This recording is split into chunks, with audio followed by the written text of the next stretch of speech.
Boa tarde, Janaína. Então, boa tarde, gente, todo mundo, né? Boa tarde, iPhone. Tá escrito iPhone aqui. Boa tarde. Bom, gente, mas eu acho que é isso, né? Eu peço desculpas, então, aí por esse problema que eu tive. Infelizmente, a gente está cada vez mais dependente, né? Dessa da internet. E quando ocorre algum problema assim, aí fica aquela coisa, reinicia o modem, tira da tomada. Bom, acho que todos vocês já devem ter passado por isso antes. E foi isso que me pegou aqui. Mas agora deu tudo certo. Bom, não sei se tem alguém aqui do Instituto que vai fazer a mediação. Então, dado o avanço, né, do meu atraso, eu vou então já iniciar para a gente ter tempo também depois de conversar, sei lá, para questões. Então, já vou tocando o barco. Bom, eu sou o Douglas, né? Eu sou o Douglas Barros, eu sou psicanalista, doutor em ética e filosofia política também.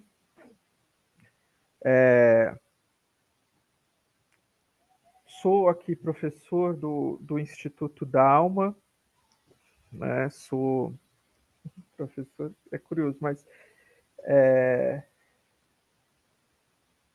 pretendo fazer a transmissão dos casos clínicos do Freud durante o semestre. Né? Nós atravessaremos o semestre falando sobre os casos clínicos do Freud. E o objetivo, né, de retomar os casos clínicos do Freud é justamente, talvez, tentar, entre outras coisas, desnudar a importância que a clínica exerce, a importância do impacto da clínica naquilo que consolida a teoria psicanalítica, né? A teoria freudiana. Então, porque isso, quando eu propus, né, passar esse semestre pensando nos casos clínicos do Freud, foi porque eu tive a impressão que, primeiro, né, há um afastamento geral desses casos que marcaram, de certa forma, todos os casos clínicos do Freud marcam uma inflexão na teoria freudiana.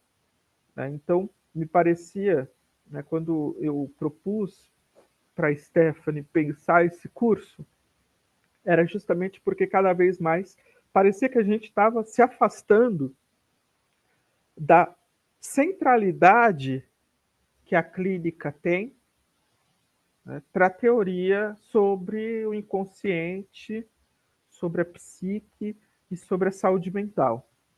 Né? Então, a ideia de retomar, o objetivo de retomar os casos clínicos é justamente pensar, né, a importância que a clínica tem, a centralidade que a clínica tem para a teoria psicanalítica. Né?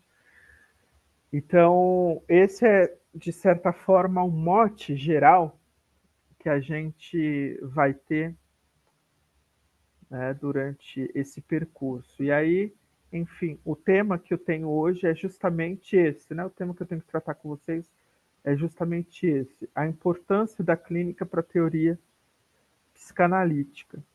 E aí, a ideia que eu tenho é levar em consideração a prática como uma redefinidora da própria teoria.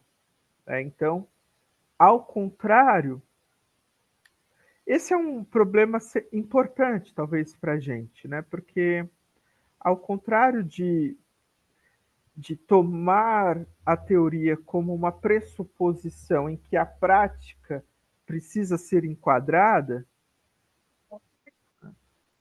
na psicanálise há uma espécie de inversão disso. Né? Na psicanálise, é justamente a prática que leva à escrita. Né? E isso é fundamental, né, para Freud e fundamental para a psicanálise de maneira geral.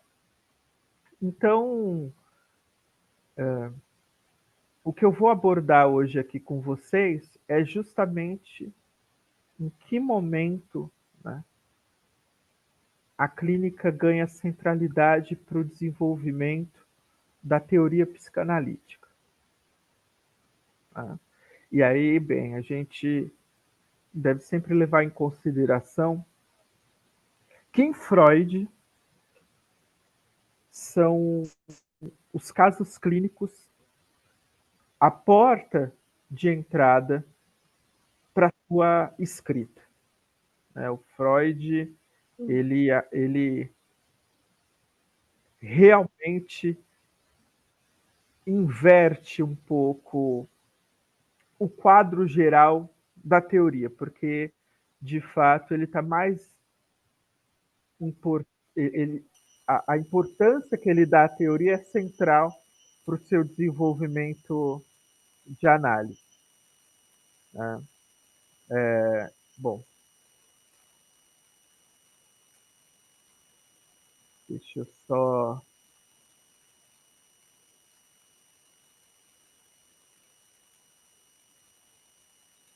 Vocês estão escutando esse ruído? Deixa eu ver aqui.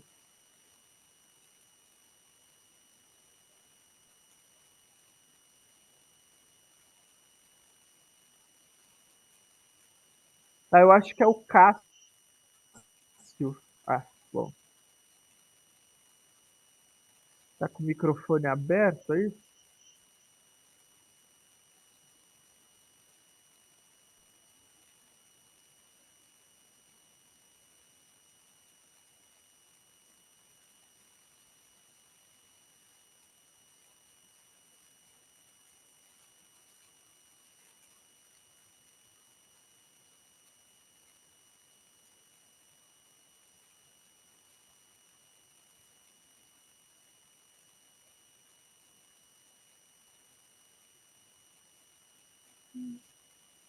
Não sei de onde está vindo esse ruído, não.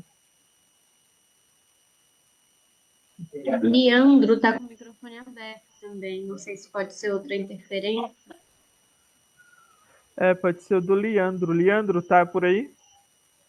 É que eu acho que eu não consigo fechar.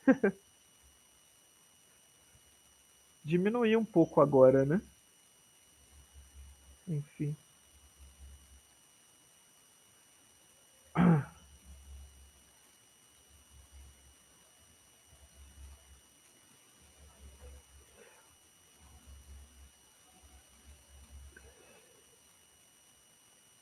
Eu acho que é o Leandro mesmo.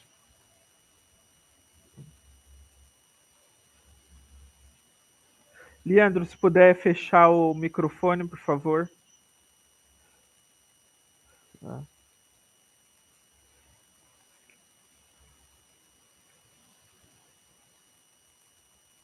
Só um momentinho, gente. Deixa eu ver aqui.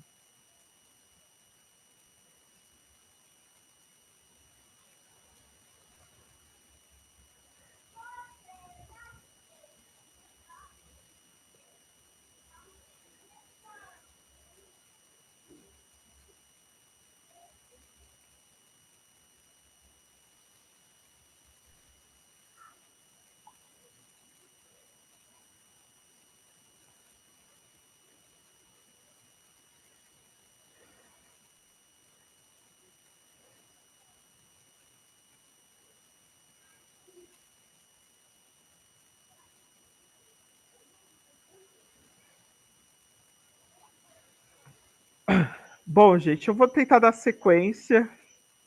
né, com o microfone aberto ali, mas eu vou tentar, porque senão a gente não consegue, eu não consigo fechar, esse é um problema também. Mas enfim. Bom, então, só retomando, né, essa questão da centralidade da clínica freudiana, né, quando o Freud, né, ele chega à ideia, à própria noção de um inconsciente, aí a gente sempre precisa levar em consideração também que o inconsciente não é propriamente um conceito constituído por Freud, né? Ele chega à noção do inconsciente justamente porque ele percebe, né, que há algo do tratamento dos sintomas que ultrapassa a própria relação que o paciente tem na descrição dos seus sintomas. E aí, para isso, sempre é interessante levar em consideração que essa chegada do Freud à própria noção do inconsciente, ela está totalmente ligada à forma como o Freud atualiza a sua prática ante os sintomas, né? E aí é muito interessante sempre a gente levar em consideração, né, que no, da metade do século XIX para frente, se começou a se pensar numa etiologia dos sintomas que buscava as causas e as descrições dos fenômenos sintomáticos. Pois bem, é essa etiologia que vai ser fundamental para Freud, né?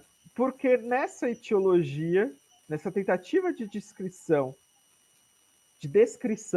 dos sintomas psíquicos, o que o Freud começa a perceber é que cada vez mais esses sintomas estão fora de uma relação causal, né?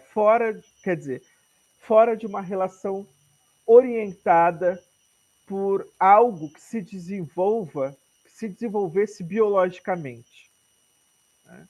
E aí é sempre bom lembrar que a posição que a clínica tem na relação do desenvolvimento teórico da psicanálise está totalmente vinculada à decisão que o próprio Freud tem na sua adesão ao realismo da ciência, né? Então, o Freud ele toma uma decisão, né, diante desses sintomas, que era uma decisão, de certa forma, de cariz materialista, né? Quando Freud ele vai se retirar do laboratório de Klaus, quando ele trabalhava com as enguias, e vai passar a atuar como psicoterapeuta, é essa herança de um realismo científico que ele carrega, né? Daí que a gente não pode esquecer da sua primeira obra, que durante muito tempo foi infelizmente esquecida, mas que hoje, felizmente, também a gente tem até a tradução para o português, né? Que é a obra sobre a construção das afasias, em que ele ali já esboça alguns problemas que mais tarde vão aparecer no desenvolvimento da sua teoria, né? Essa obra, a Concepção das Afasias, ela é de 1891, né? E ali o Freud está fazendo um estudo neurológico. A afasia, ela é uma disfunção que impede a comunicação e a compreensão por parte do paciente, né? Quer dizer, é algo que se desenvolve na relação da comunicação. E aí, nesse estudo, né, É nesse estudo da afasia que a noção de representação palavra aparece como algo central para Freud. Quer dizer, o Freud começa nessa toada, né, de uma descrição realista com a ciência. O Freud começa a perceber que, bem, esse realismo, né, essa tentativa de ligar o sintoma a um problema fisiológico, quando se trata da relação da saúde mental, essa experimentação científica não dá conta do problema. Isso ele já vai perceber já quando ele começa a elaborar o caminho teórico que ele trilha já a partir dessa obra, que é sobre a concepção das afasias. Né? Isso é muito significativo porque isso retraça e traz à luz algo central na concepção da psicanálise, que depois vai ser desenvolvida ao longo do século XX, que é algo que o Freud vai pensar como um aparelho de linguagem. O Freud percebe que muitos sintomas estão mais vinculados ao sentido estabelecido através da linguagem do que ao desenvolvimento fisiológico no corpo. Isso é muito interessante pensar, né? Porque, na verdade, o que a gente está falando aqui é quando Freud, né, vai para Paris antes dos anos 1880, depois de ter aprendido com Charcot na Salpêtrière, né, quando ele lida com os sintomas histéricos. Veja, aqui tem uma centralidade da clínica fundamental, porque quando Freud lida com os sintomas histéricos, ele percebe que a maioria desses sintomas, quando ele fazia todas as baterias de exames nas pacientes, ele percebeu que os sintomas não estavam correlacionados com algo físico, né? Mas era com alguma experiência traumática que fazia referência a como aquele sintoma tinha se desenvolvido enquanto sentido na experiência de linguagem dos pacientes. Então, quando Freud retorna de Paris em 1886, depois de ter aprendido com Charcot muitas coisas acerca dos sintomas histéricos, né, ele já volta organizando sua experiência clínica. Só que para tentar estabelecer as formas como lida com o tratamento desses sintomas, ele acaba investigando vários domínios. Um desses domínios, por exemplo, a neurologia e aí a anatomia cerebral, que ele vai estudar com Meiner. Né? Então, nesse primeiro momento, vai ser fundamental o estudo da neurologia e o estudo da anatomia de Meiner, assim como vai ser fundamental para Freud o estudo da histeria com Charcot. A partir disso, ele vai desenvolver formas de tentar lidar com esses sintomas. Né?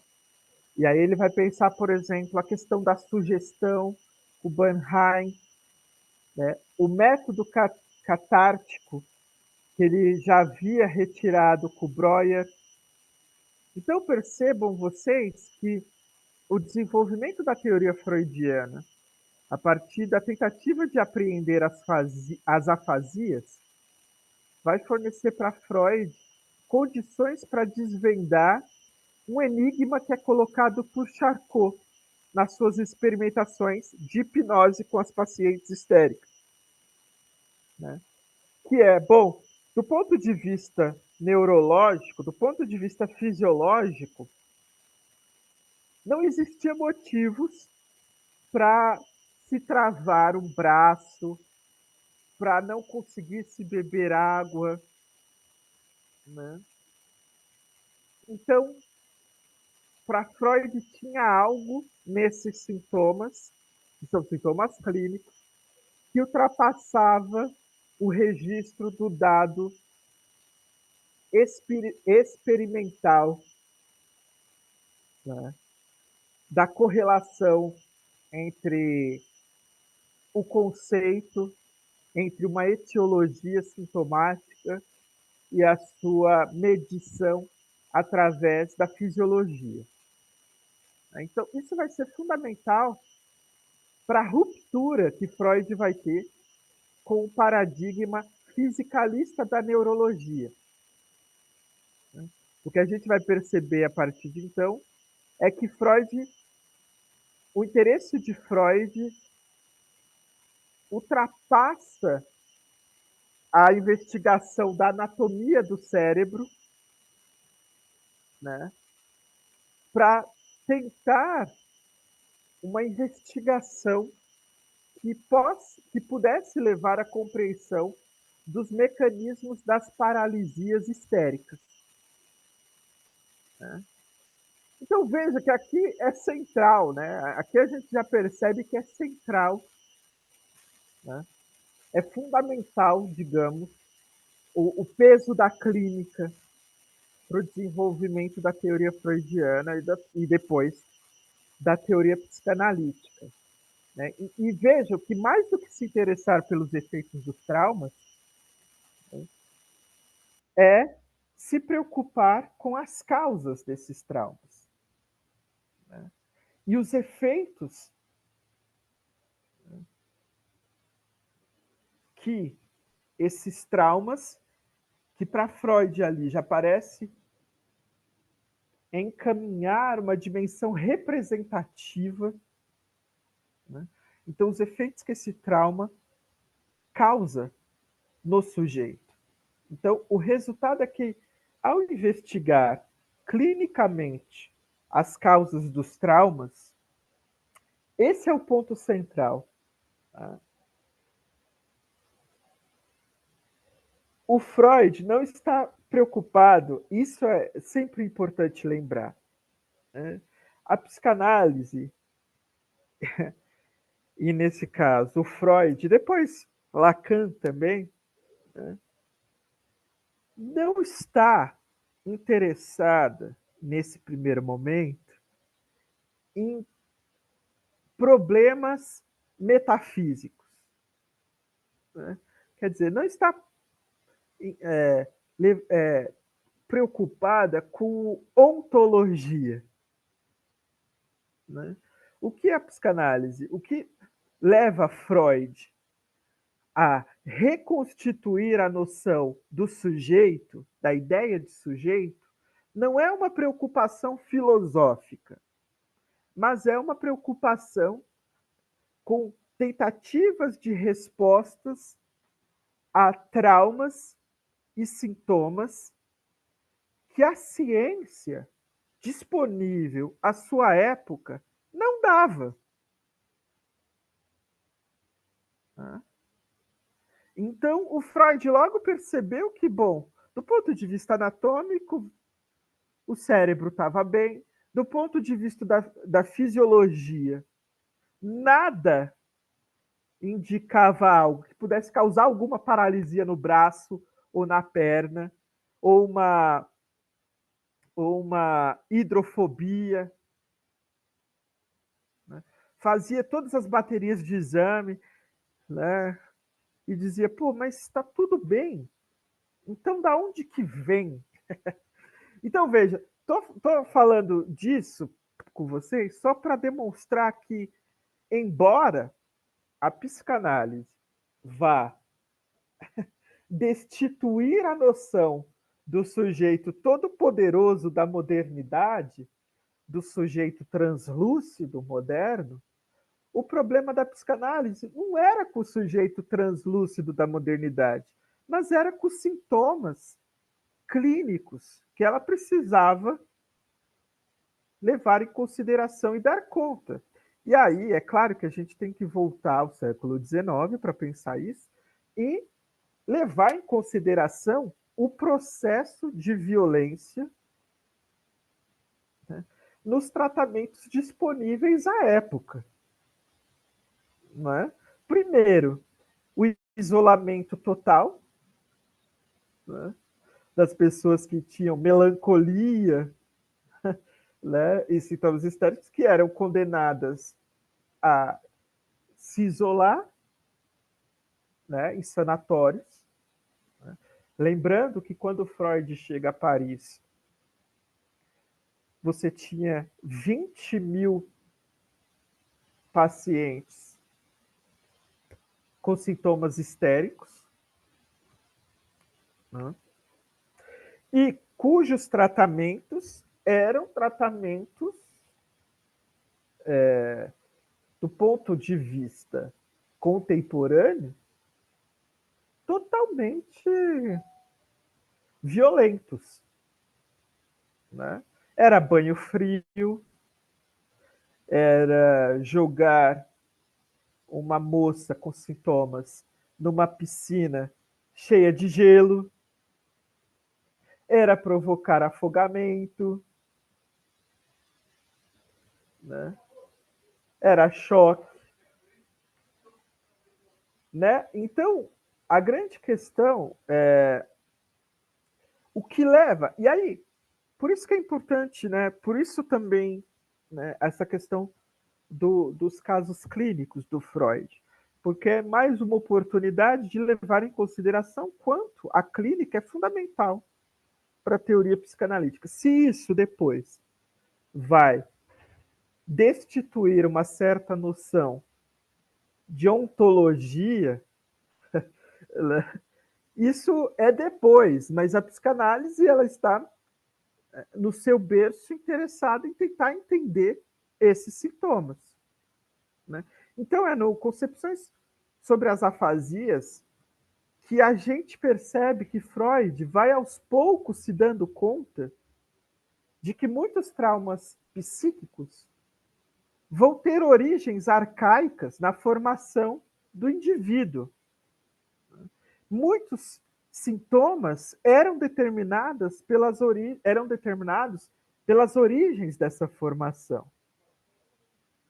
Né? Então, isso é muito curioso, porque ao mesmo tempo, quando a gente olha para a vida do Freud, o que a gente percebe é que o Freud ele é embebido pelo fisicalismo. O Freud, antes de estabelecer a sua clínica, ele estava analisando o sexo das enguias. A experiência prática do Freud com a ciência era a experiência correlacional positivista. Né?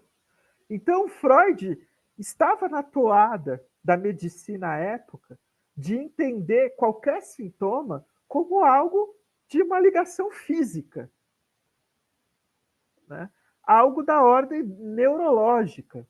Só que cada vez mais que ele se aprofunda para tentar entender esses pacientes, ele começa a perceber a centralidade da linguagem no aparelho psíquico e naquilo que forja os traumas. Né? E aí, quando ele retoma o esquema do Wernicke, né, que também era um médico à época, então estou aqui dando para vocês, nesse nosso encontro, né, o arsenal que permeava ali a construção freudiana, né, que advém, sobretudo, da clínica. O que o Freud vai perceber? Né? Que a linguagem vai ter uma relação com a atividade cerebral. Aliás, o Freud vai... Olha, a atividade cerebral é o principal estimulante, né, para o desenvolvimento cerebral. Aliás, a linguagem é o principal estimulante do desenvolvimento da atividade cerebral. porque é ela que organiza as representações, né? E são essas representações que são afetadas pela afasia, que é essa impossibilidade da comunicação. Vejam que curioso, essa obra é de 1891, né?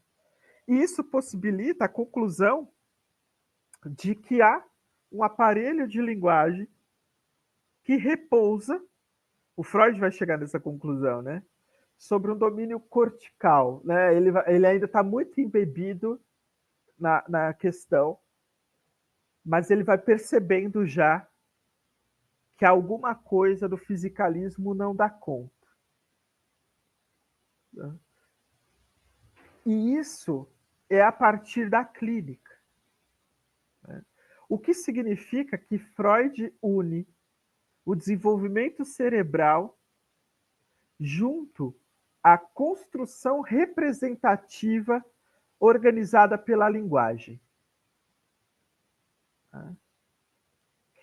É aí que o problema do inconsciente começa a ser esboçado. E aqui, obviamente, a clínica tem uma centralidade e a gente tem um problema em vista.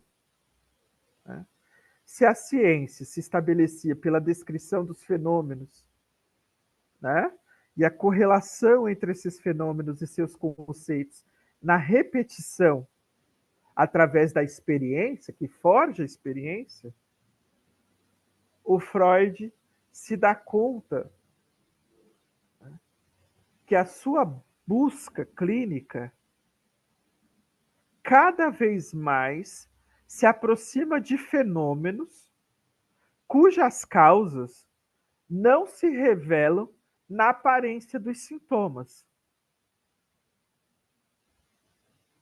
Né?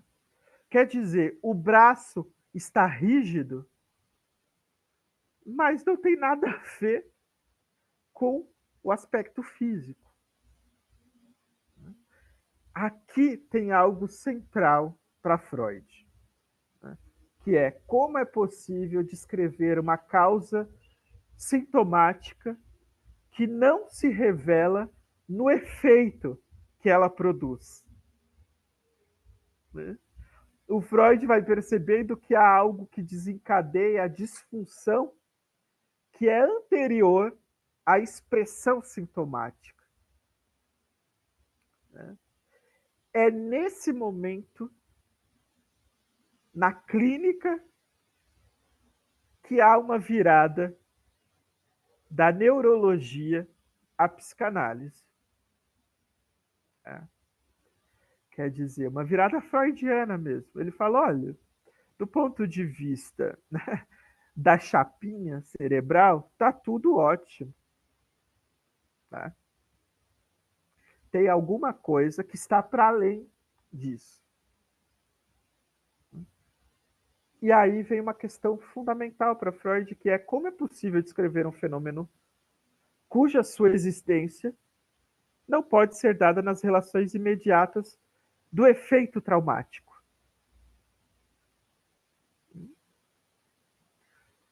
Então, vejam, né, vocês, é analisando os fenômenos concretos, que, aliás, como eram os sintomas histéricos, né, que envolviam a somatização, né, que o Freud vai percebendo aos poucos que os sintomas manifestos são de origem inconsciente. E aqui a gente localiza a ponte que leva da clínica à construção de uma teoria que precisa lidar com algo que está para além do campo da fisiologia. Né? E aí o sonho entra como uma das portas de acesso para entender a formação inconsciente dos sintomas. Então, se a gente lembrar, né, em 1883, quando o Freud ainda estava noivo da Marta, né, ele envia uma carta para ela e ele diz, já com olhos nisso, né? Ele vai percebendo que havia algo da ordem, da disfunção, que não se relacionava à predisposição orgânica ou físico-química, né? Mas que desencadeava isso, né? E aí ele envia, né, uma carta para Marta que ele já diz para ela que ele já estava pensando, né, nisso, né, nisso que ultrapassa, né, nesse mistério que era, né, pessoas que reclamavam de cegueira, de, de mudez, né, que não conseguiam movimentar o braço. E ele começa a perceber, bom, que ali há algo de uma outra ordem. Então veja que isso está atrelado à prática clínica. E é a prática clínica que vai demonstrar que o sonho vai ter uma possibilidade interpretativa muito interessante para elucidar aquilo que se ocultava nos efeitos sintomáticos.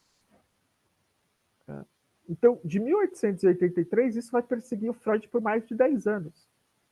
Né? Em 1894, ele envia uma outra carta, agora para Breuer, dizendo que ele havia desenvolvido um método de interpretação dos sonhos.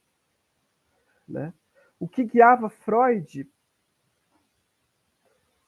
era justamente a noção, pensar os sonhos, né? Era justamente a noção de que as causas dos sintomas estavam em acontecimentos anteriores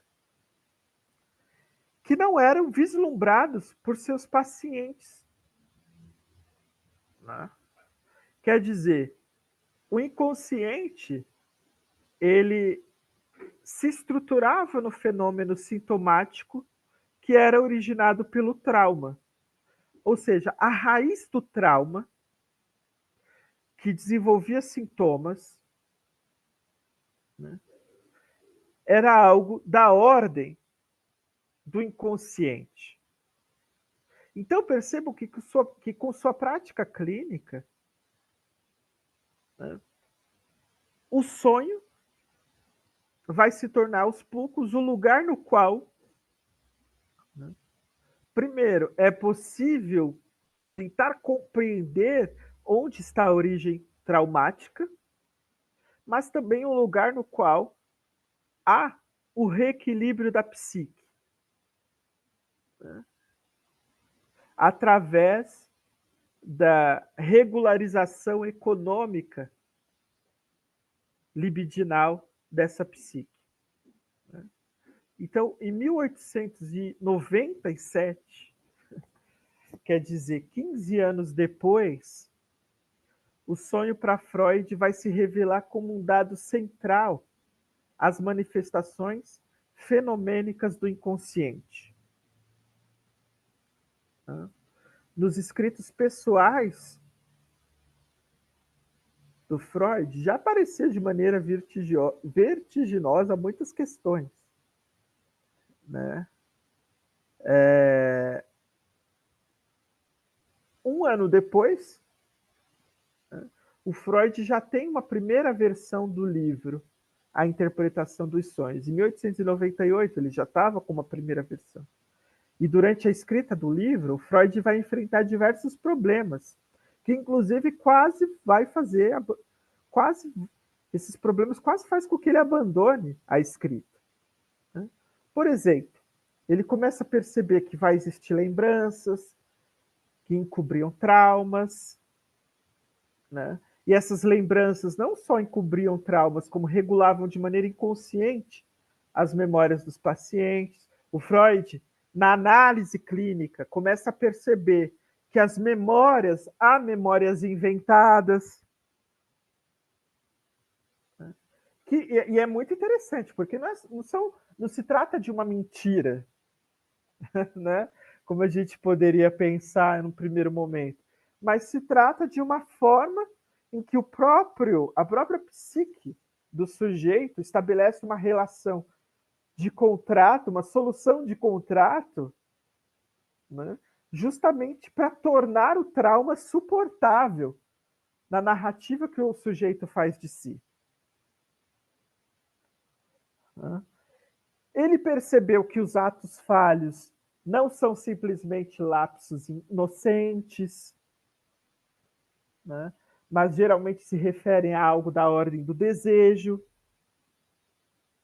Então, é na clínica que toda essa percepção vai ajudar ele a preparar, inclusive, o que seria, por exemplo, a psicopatologia da vida cotidiana, que é um livro que ele lança na sequência da interpretação dos sonhos. Né? E aí é curioso que nessa época ele até enviou uma carta a Fliess, né, que declara estímulo para ele escrever. Né? Só que isso vai se alterar rapidamente em maio de 1899, quando Freud passa a reescrever a segunda versão da interpretação dos sonhos, e em novembro o livro é lançado. Né? Então, a interpretação dos sonhos foi lançada em 1899, só que essa história é muito famosa, né? Porque o editor datou a obra do ano de 1900. Né? Quer dizer, queria que a obra fosse uma obra do século XX. Né? O que o editor também estava errado, porque a gente sabe, né, na contagem romana, que o século começa a partir de 1901, né, não de 1900. Mas ele queria que a ópera fosse uma obra do século XX. O resto foi história, né, como a gente sabe. O que a gente viu foi uma verdadeira revolução na concepção daquilo que forja a subjetividade. Mas não só isso. Né? A importância disso tem a ver justamente com a tentativa do tratamento dos sintomas. Né? Então, o trabalho do sonho, a formação dele e a interpretação vai revelar a solidez da tese de que os traumas se elaboram inconscientemente. E isso, hoje, a gente já está, né? O inconsciente já é quase um ditado popular. Né? Mas, nessa virada do século XIX para o século XX, a gente não tem mais parâmetros do que significou essa escrita freudiana, o que significou a interpretação dos sonhos. A gente já não tem mais parâmetros disso porque, enfim, já há uma espécie de naturalização da noção do inconsciente, da noção de desejo, né? Do quão é importante levar em consideração, né, o que se deseja, o recalque, a repressão disso. Mas na época em que isso passa a ser um problema clínico, né, isso é revolucionário. Porque isso implica e vai ter impactos imediatos no tratamento da saúde mental. Tá? E aí Freud vai dizer, né, algo central, que para ele era impossível avançar na compreensão das psiconeuroses sem antes entender do que se tratava os sonhos. Porque parecia a ele um caminho seguro para entender como esses sintomas que estão para além do físico, né, eram organizados. Né? Como esses sintomas eram de ordem anterior a próprio efeito, né? Como os traumas que elaboram esses sintomas eram anteriores ao efeito e ficavam resguardados por experiências que vão permanecendo inconscientes aos indivíduos, né? E aí, né, só falar um pouco da estrutura da interpretação dos sonhos, né? A gente vai encontrar 223 sonhos, 47 do próprio Freud, 176 dos seus pacientes, né? E para pensar nos significados, o Freud vai recorrer a grande parte da literatura que tratou dos sonhos. Então, vejam, né? E aí eu vou já encerrar, porque aí a gente também tem o tempo para conversar, né? Mas a grande questão é que essa ampla conceitualização em torno do sonho dá a Freud um modelo que contribui para assegurar suas conclusões baseadas estritamente na experiência clínica, né? Então perceba que, ciente das descobertas clínicas, né, o Freud vai propor um esboço que prioriza a problematização de vários elementos que levam a responder, né, por que os traumas foram organizados e depois organizaram os seus sintomas, né?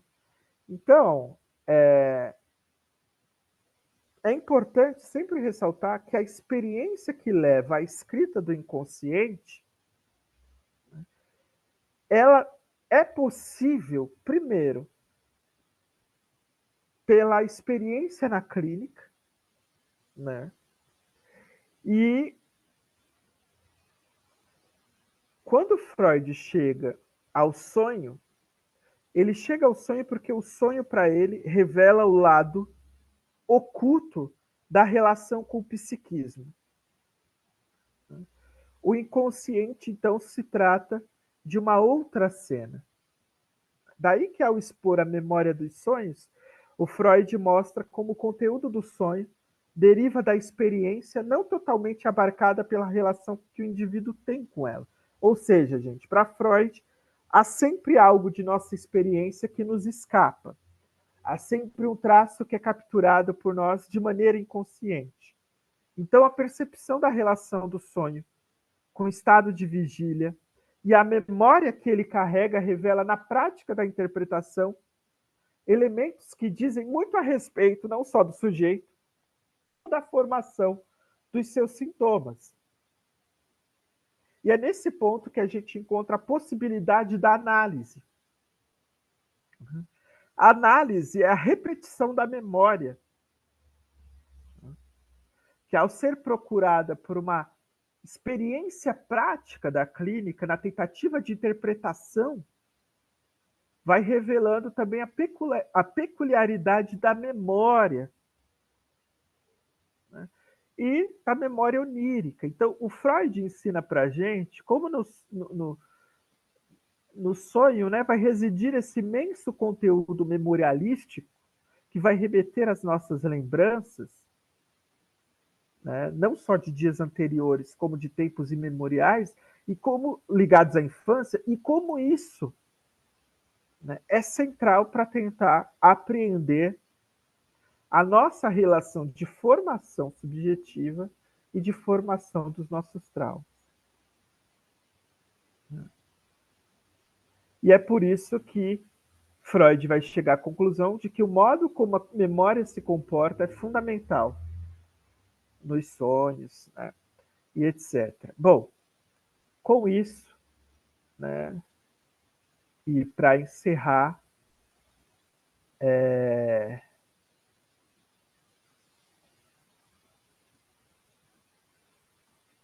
eu espero ter, assim, de maneira, é claro que foi muito sumário, né? Foi um tempo muito curto que a gente falou, né? Mas eu espero ter demonstrado como há, na psicanálise, a centralidade da experiência clínica naquilo que organiza a escrita e a teoria psicanalítica. Né? Quer dizer, sem a experiência clínica, né, não há psicanálise. Esse é o ponto. Né? Não é à toa que depois, quando a psicanálise se torna um campo, né, de tratamento, né, da saúde psíquica, né, ela vai se basear num tripé, né, que é, primeiro, a análise, depois a formação, né, e depois a supervisão. Né? Justamente porque essa centralidade da experiência clínica, ela é o lugar onde atua as reflexões que se voltam contra os sintomas na tentativa de estabelecer respostas aos traumas. Né? Esse é o ponto. Né? Então, sem a experiência clínica, não há psicanálise. Né? E a experiência clínica vinculada a esse tripé. Né? Sem análise, né, é meio tautológico falar, mas sem análise não há psicanálise. Né? Porque não há a experiência, né, da relação da nossa inscrição com o nosso inconsciente e da repetição rememorativa dos nossos traumas, né? E não há uma experiência teórica. Né? Então, veja, se hoje a psicanálise ela meio que se tornou absorvida pelo discurso da cultura, né? Hoje não é difícil a gente encontrar a palavra inconsciente em revistas, jornais, ou mesmo comentários de TV. Né? Se a psicanálise elaborou um arsenal teórico para lidar com os traumas, né, é justamente porque esse arsenal teórico advém da sua experiência no tratamento do sofrimento psíquico. Né? Se hoje a psicanálise impacta a filosofia para pensar o sujeito, ou uma ontologia, né,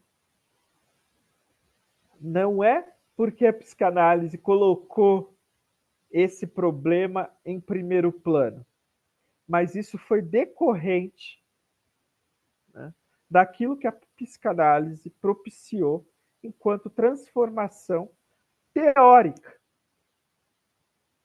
né, enquanto transformação da relação da própria ciência com os traumas que vêm de ordem psíquica. Né? Então, isso é central a gente levar em consideração. E com isso, eu encerro, né, fazendo o convite para que vocês se inscrevam, né, nos casos clínicos do Freud. Não será nessa correria, tá bom, gente?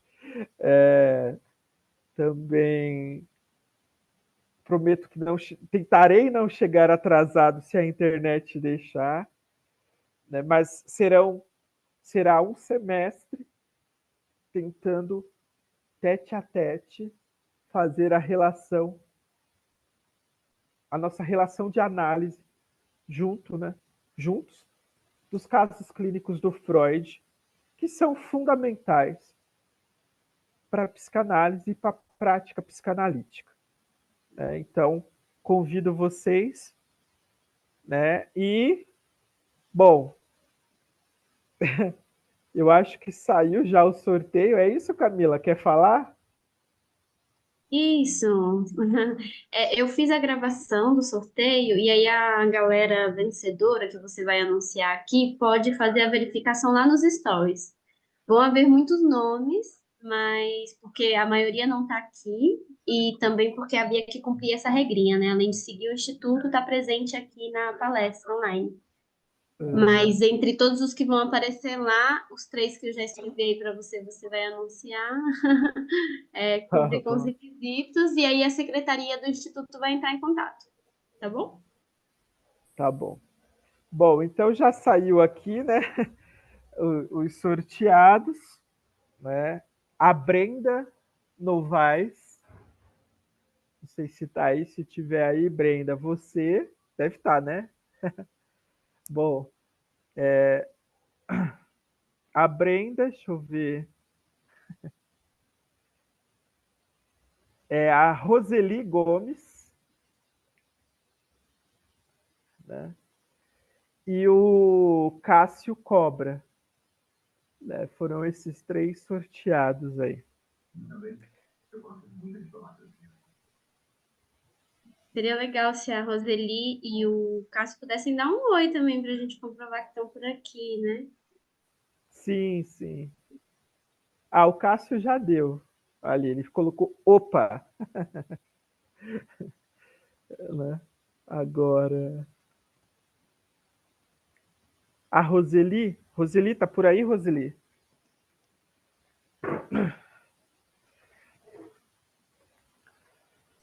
Eu tenho uma dúvida. Diga, Brenda. Na verdade, eu tenho uma dúvida sobre o conteúdo da palestra e uma dúvida sobre o sorteio. Posso fazer as Aham, duas? claro. É, primeiro sobre a dúvida do sorteio, né, que eu acho que é mais tranquilo. O Instituto vai entrar em contato com a gente ou eu mando algum e-mail, sabe me informar, professor? A Eu acho que secretaria vai entrar em contato. Ah, então tá bom. Só para saber certinho como que vai ficar a questão de valor, essas coisas. E a pergunta é, desculpa não ligar minha câmera, que eu tô sem a webcam, tá? Mas, professor, eu entendi que surge no, no, no centro dos casos dele e da prática analítica do Freud. Só que eu fiquei me perguntando se. Porque assim, eu entendo que todo pesquisador tem alguma coisa que. Então ele vai pesquisar alguma coisa, só que tem algo pessoal dele. E aí eu fico me perguntando o que tem de pessoal de Freud em toda a sua teoria. Então, entendi que surge na clínica, nos casos, mas assim, tem que ter alguma coisa, ou não tem que ter, né? Não sei. Mas é que eu fico imaginando que alguma influência dele mesmo. Então, os sonhos dele, ou não sei, as relações antes mesmo dele ter as filhas, né? E aí poder, aí a gente, eu lembro que você e o William trazem bastante essa discussão, né, dele com as filhas e a relação e tal, tal, tal, nas aulas, né? Então é isso, essa é a minha pergunta, né? Em que momento, se tem isso, se ele escreve sobre isso em alguma obra, qual que é o próprio dedinho pessoal do Freud, de experiências dele, para ele também chegar a casos e pessoas e querer pesquisar essas outras pessoas, mulheres histéricas principalmente, né? Olha, eu. Assim, aí você me pegou numa pergunta que aí, ao perguntar o pessoal do Freud, eu acho que eu vou acabar revelando o meu pessoal, né?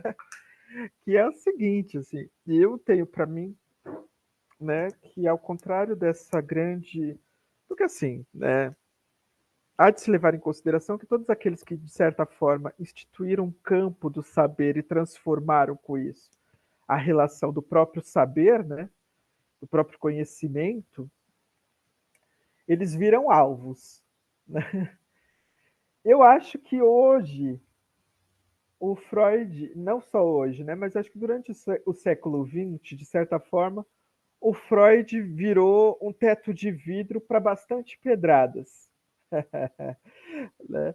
Isso, Brenda, eu estou te falando que é uma posição pessoal, porque assim, eu tenho uma leitura do Freud, né, que não é só minha, mas de que o Freud era uma pessoa, apesar de ser um bom burguês, um bom pai de família de Viena, né, ele era uma pessoa extremamente sensível e honesta.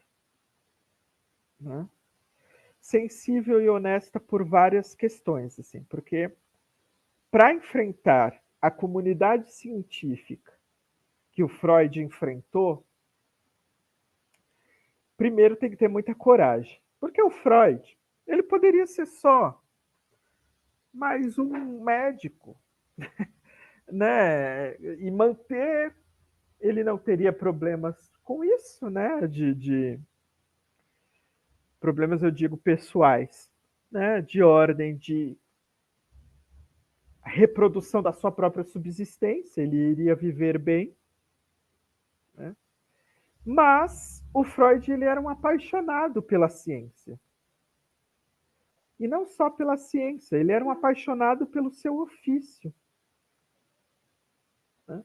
E essa paixão do Freud pelo seu ofício acaba fazendo com que ele avance em relação às formas de tratamento dos traumas da sua época. Né? O Freud era uma pessoa muito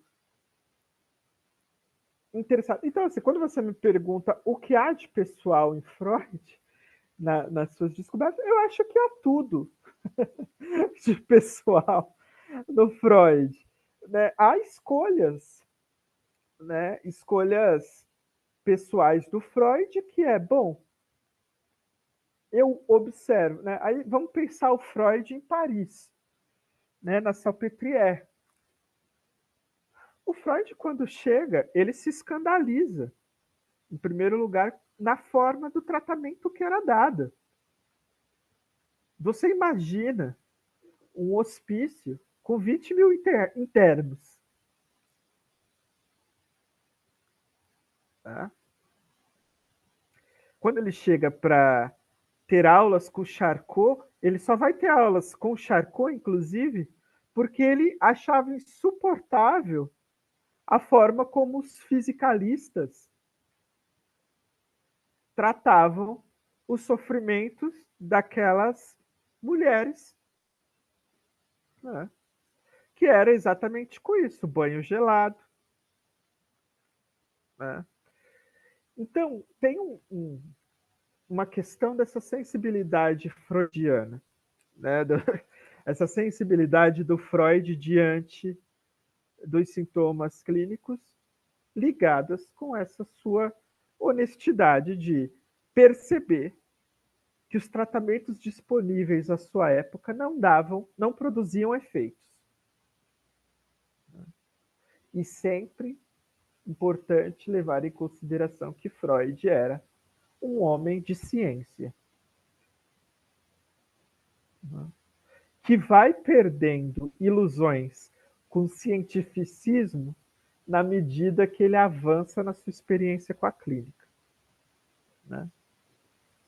Então, para te responder, Breda, tem muitas coisas de escolhas que o Freud fez e que foram fundamentais, né, para o século XX e para o tratamento da saúde mental. Né?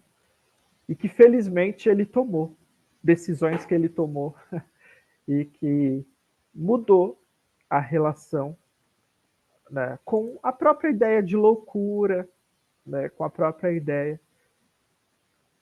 Então, assim, né, essa é a leitura que eu faço do velho Freud. Né? Que, claro, né, era um homem da sua época, né, não pode ser visto como um santo. Né? Mas se ele não era um anjo, ele também não era um demônio. Né? E esse é o ponto. Obrigada, professor.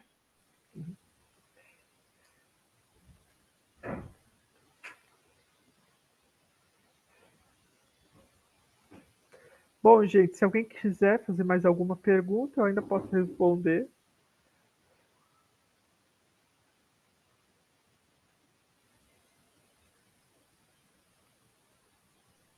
Por mim, eu tô tranquila. Aham. Bom, então acho que a gente fica por aqui, né? Sábado, o Cássio quer fazer alguma pergunta? Eu não sei se está dando para ouvir. Meu Tô, áudio tô te ouvindo. tá ruim esse fone. Não, eu só queria agradecer, professor, e eu acho sempre interessante retomar os sonhos. É, Eu acho que, nossa, eu até anotei a contagem que você fez. Né, a interpretação dos sonhos é fantástica, meio fascinante, assim, né? Acho que foi o que me abriu o caminho para me interessar pela psicanálise, e por isso eu achei super legal a sua proposta. E isso é também didático, assim, esclareceu bem, né? Eu não tenho nenhuma dúvida nesse sentido, só queria agradecer mesmo. pô, eu que agradeço. Eu que agradeço. Bom, é o sonho, eu amo, né? Enfim, a interpretação dos sonhos para mim foi o grande livro, né? Agora eu vou escrever um texto agora sobre os surrealistas, né? E aí eu tô lendo o manifesto do surrealismo, que aliás a gente não pode esquecer, né? Esse manifesto, os surrealistas foram fundamentais, assim, para popularização da psicanálise. É muito curioso, a gente esquece, né? O Freud achava eles pirados, né? Quando o Freud viu o Dali pela primeira vez, não sei se vocês conhecem essa história. O Freud falou: esse aí é totalmente pirado, né? Chamou. O Dali tinha muito orgulho, inclusive, né? O Dali falava: o Freud me achou totalmente pirado. O Dali gostava, né? Dessa. Mas é muito interessante, cara. Os sonhos é realmente assim. O trabalho dos sonhos, né? É muito fascinante mesmo. Assim. Voltei aos surrealistas, né? A ler o manifesto agora. É muito bom. Né? E foram figuras centrais, viu, para o estabelecimento da psicanálise na França. Né? Surrealista. É muito engraçado, né? Ó. Os surrealistas na França foram fundamentais, né, para o desenvolvimento da psicanálise francesa.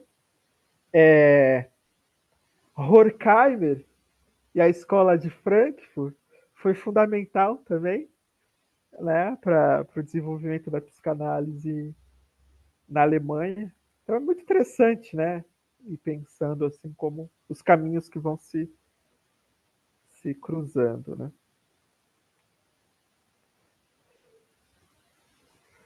Bom, gente, então, sabadão, certo? Todo mundo tá querendo, né, esticar as canelas, relaxar um pouco. Eu também.